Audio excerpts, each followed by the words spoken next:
देश की education policy यानी शिक्षा नीति में 34 साल के बाद बदलाव किए गए हैं।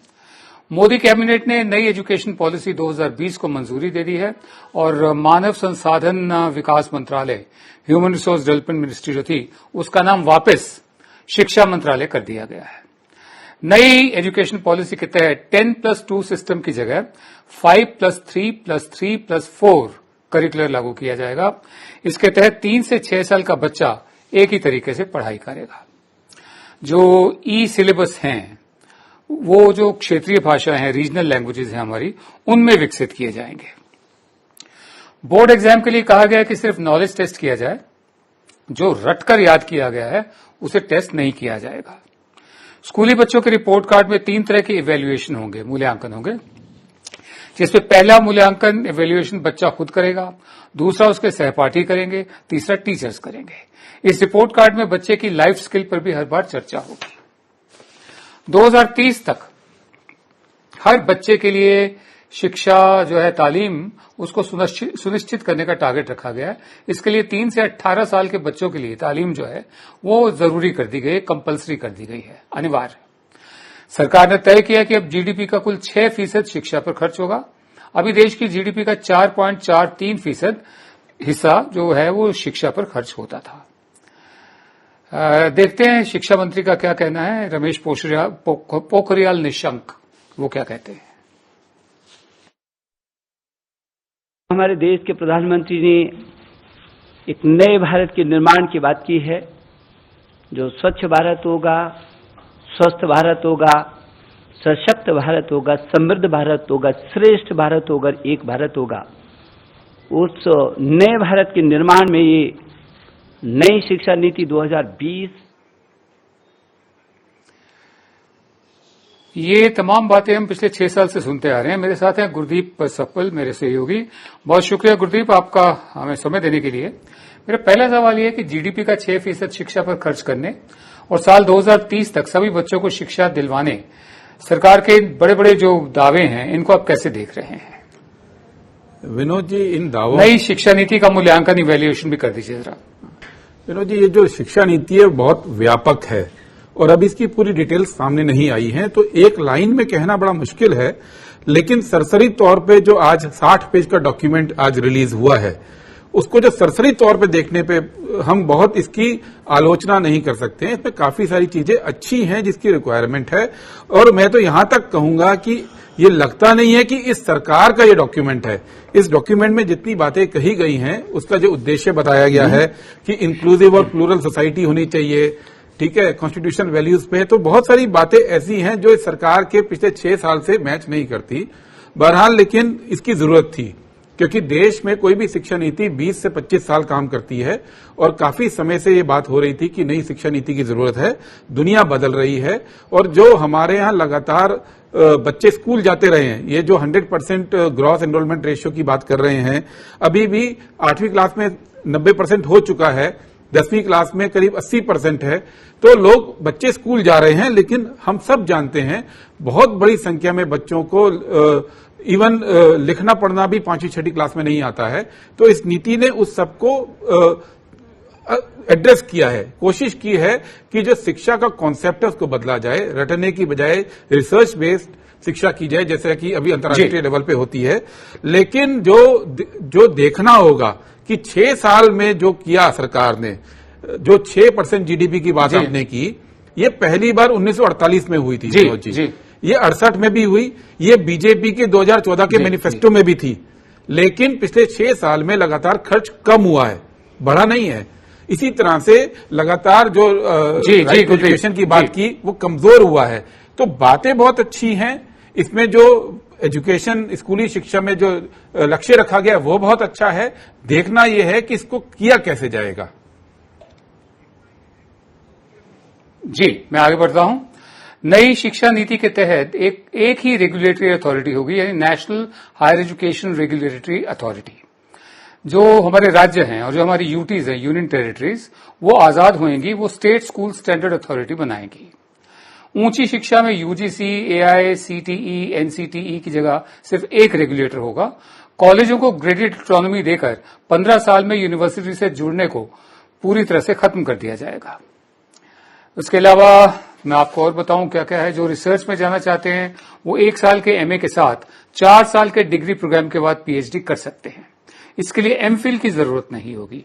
और जो लोग मौजूदा एमफिल कर रहे हैं उनका क्या होगा, ये एक बहुत बड़ा सवाल है इस वक्त। मल्टीपल डिसिप्लिनरी एजुकेशन में अब आप किसी एक स्ट्रीम के अलावा दूसरे सब्जेक्ट भी ले सकते हैं, यानी इंजीनियरिंग और संगीत दोनों को साथ साथ पढ़ सकते हैं। ऐसा विदेश में भी होता है। अगर आप किसी वजह से पढ़ाई को बीच सेमेस्टर में छोड़ते हैं तो अब मल्टीपल एंट्री और एग्जिट सिस्टम के तहत अधूरी पढ़ाई को भी पूरा कर सकेंगे। मल्टीपल एंट्री और एग्जिट सिस्टम में अब 1 साल के बाद सर्टिफिकेट, 2 साल के बाद डिप्लोमा और 3 या 4 साल के बाद डिग्री दी जाएगी। उधर नई शिक्षा नीति को लेकर विपक्ष मोदी सरकार की मंशा पर सवाल उठा रहा है। शिक्षा का जो है, शिक्षा हमारे कॉन्स्टिट्यूशन की पैरेलल सूची में है, तो ऑपोजिशन का यही कहना है कि सरकार की कोशिश है शिक्षा का सेंट्रलाइजेशन, केंद्रीकरण, सांप्रदायिककरण यानी कम्युनलाइज करना और व्यावसायिकरण, उसको एकदम कमर्शियल बनाने का है। इसमें देखते हैं विपक्ष के नेता क्या कह रहे हैं। क्या ये गांधी की आत्मनिर्भरता है कि फॉरेन यूनिवर्सिटीज आए, कैंपस खोले, अनअफोर्डेबल फीस हो? क्या हमने ये तय कर लिया है कि शिक्षा समृद्धि के चंद टापुओं तक सीमित रह जाए और असमानता के इस महासागर में सुध लेने वाला कोई ना हो? ब्लेटेंट कमर्शियलाइजेशन इसकी सबसे बड़ी हकीकत है। और उस हकीकत को अगर हमने दूर नहीं किया तो वो दिन दूर नहीं कि जैसे बीते वर्षों में हेल्थ सेक्टर में बाजार जिस प्रकार प्रवेश किया, शिक्षा में भी मैं उसका आगाज देख रहा हूं।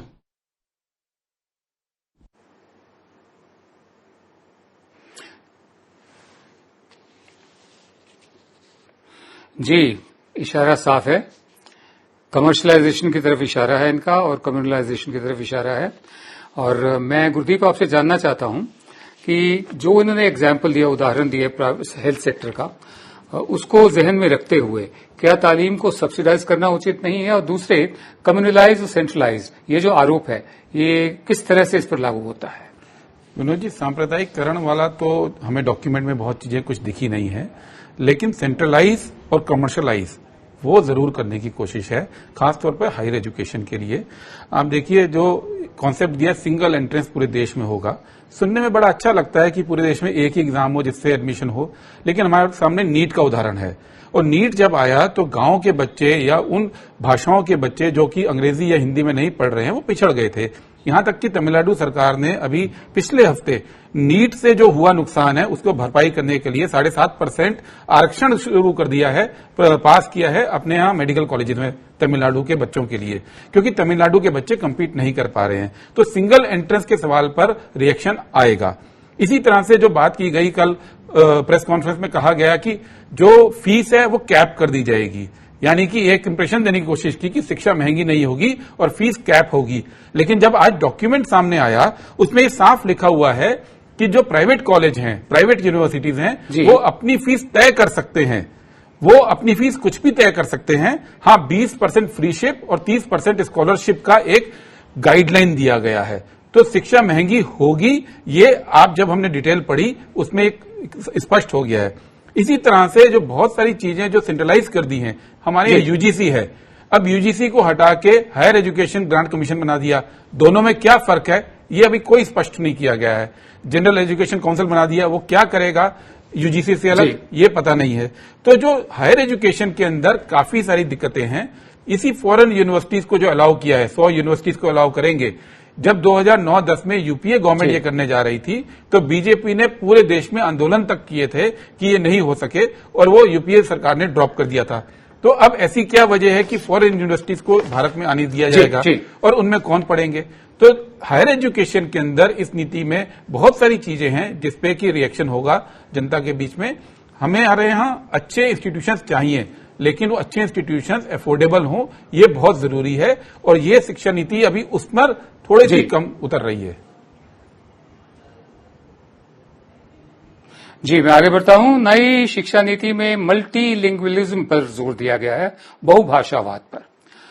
एनपी 2020 में कहा गया कि एनपी माने नेशनल पॉलिसी जो है एजुकेशन की, उसमें कहा गया कि 5वीं क्लास तक स्कूलों में जो मातृभाषा है, मां बोली है, मादरी जुबान है, या उस पर पढ़ाया जाए, या जो इलाके की जो जुबान है, क्षेत्रीय जुबान, उसमें हो सके तो 8वीं तक पढ़ाया जाए। क्लास 6 के आगे छात्रों को पढ़ाई करने वाली 3 भाषाओं में एक को बदलने की छूट दी जा सकती है। हिंदी बोलने वाले राज्यों के छात्र हिंदी और अंग्रेजी के साथ देश की किसी और भी भाषा को भी सिलेबस का हिस्सा रख सकते हैं। इंडियन एक्सप्रेस की भी खबर के मुताबिक आरएसएस से जुड़े कुछ लोग भी नई शिक्षा नीति की ड्राफ्टिंग में शामिल रहे। नई शिक्षा नीति के ड्राफ्टिंग कमेटी के अध्यक्ष कस्तूरी रंगन से संघ से जुड़े लोगों ने मुलाकात भी की। द इंडियन एक्सप्रेस की खबर के मुताबिक ही संघ के सुझाव पर मानव संसाधन मंत्रालय एचआरडी का नाम शिक्षा मंत्रालय कर दिया गया, जो बहुत साल पहले तक शिक्षा मंत्रालय ही था। हालांकि आरएसएस की कई दूसरी मांगों जैसे बच्चों के लिए 3 भाषा के फॉर्मूले पर सरकार ने दूरी बनाई है। कस्तूरी रंगन कमेटी ने सरकार को जो पहले ड्राफ्ट सौंपा था उसमें क्लास 6 के आगे जो विद्यार्थी हैं उनके लिए हिंदी इंग्लिश के साथ स्थानीय भाषा को भी जरूरी किया गया था। दक्षिण के राज्यों के हिंदी को थोपने का विरोध देखते हुए सरकार ने फैसला किया है कि नए ड्राफ्ट में भाषा के मामले में राज्यों को ज्यादा छूट दी गई है, किसी राज्य पर कोई भाषा थोपी नहीं जाएगी। बहरहाल आरएसएस के प्राचीन ज्ञान पर जोर देने को नई शिक्षा नीति में जगह दी गई है। मेरा आखिरी सवाल आपसे है कि 5वीं क्लास तक बच्चा अंग्रेजी ना पढ़े, जबकि पूरी दुनिया अंग्रेजी पर चल रही है, पूरा भारत अंग्रेजी पर चल रहा है, सरकार अंग्रेजी पर चल रही है, जुडिशरी अंग्रेजी पर चल रही है, विज्ञान हमारा अंग्रेजी में है। ऐसे में 5वीं तक अंग्रेजी बिल्कुल डिनाई करना, इसमें कितनी सियानत है, ठीक है? और इसको आप किस तरह से देखते हैं कि बच्चा अपनी मादरी जुबान में, मां बोली में पढ़ाई करेगा? अगर कोई बंगाली और मद्रासी दोनों शादियां हो, कपल हो, रहते हो महाराष्ट्र में हो, उनके बच्चों का क्या होगा? विनोद जी, कल से सबसे ज्यादा चर्चा इसी सवाल पर देश में हो रही है, क्योंकि कल इस तरह से दिखाया गया था कि 3 लैंग्वेज फॉर्मूला में चेंज कर दिया है और उसके वजह से अंग्रेजी नहीं पढ़ाई जाएगी, हिंदी में होगी। आज जब डॉक्यूमेंट सामने आया तो बहुत इंटरेस्टिंग बात यह है, उसमें स्पष्ट लिखा है कि 3 language formula will be continued, जो जैसा था वैसा ही चलेगा। और जो फॉर्मूला 1968 में लागू हुआ था, अभी नहीं, करीब 52 साल पहले 1968 में ये फॉर्मूला लागू हुआ था, उस फॉर्मूले को हूबहू चलाया जाएगा। अभी भी जो स्टेट बोर्ड्स हैं वो अंग्रेजी में 5वीं तक नहीं पढ़ाते हैं। जगन मोहन ने अभी जो चुनाव लड़ा था आंध्रा में, उसने वायदा किया था कि 5वीं तक अंग्रेजी में हम शिक्षा कराएंगे। ये पहली बार कोई स्टेट करने जा रहा है। अदरवाइज जितने भी स्टेट बोर्ड हैं वो अपनी अपनी भाषाओं में ही अभी पढ़ाई कर रहे हैं और 3 लैंग्वेज फॉर्मूला पूरे देश में लागू हुए 1968 से आज तक है, कोई बदलाव नहीं है। लेकिन इसको पेश ऐसे किया गया कल कि पूरे देश में चर्चा इसी पे हो गई और बाकी एजुकेशन नीति हट गई है। तो ये जो इस सरकार का एक खूबी है कि हेडलाइन क्रिएट करना, चाहे वो सच्ची हो चाहे वो झूठी हो, वो इसमें दिखी है। जो आपने सवाल उठाए कि अंग्रेजी पढ़ना जरूरी है नहीं है, वो सवाल अपनी जगह जायज है। जहां तक इस नीति का सवाल है, कोई परिवर्तन नहीं हुआ है, जो चला आ रहा है वही चलेगा। इसमें आरएसएस ये चाहती थी कि हिंदी पूरे देश में लागू हो, वो कमेटी ने नहीं माना है, आरएसएस की इस बात को नहीं माना है। ठीक है, शिक्षा मंत्रालय कर दिया है, नाम बदलने से कोई फर्क पड़ता नहीं है। नीति आयोग भी हो गया था तो कोई फर्क इस देश में ऐसा दिखा नहीं लोगों को। अभी यूजीसी हटा के हायर एजुकेशन ग्रांट कमीशन कर देंगे तो नाम बदलने से कोई फर्क नहीं पड़ता। 3 लैंग्वेज फॉर्मूले में कोई परिवर्तन नहीं है। ये कल जो स्थिति बनाई गई थी भ्रम की, वो आज डॉक्यूमेंट पढ़कर बिल्कुल साफ हो गई है।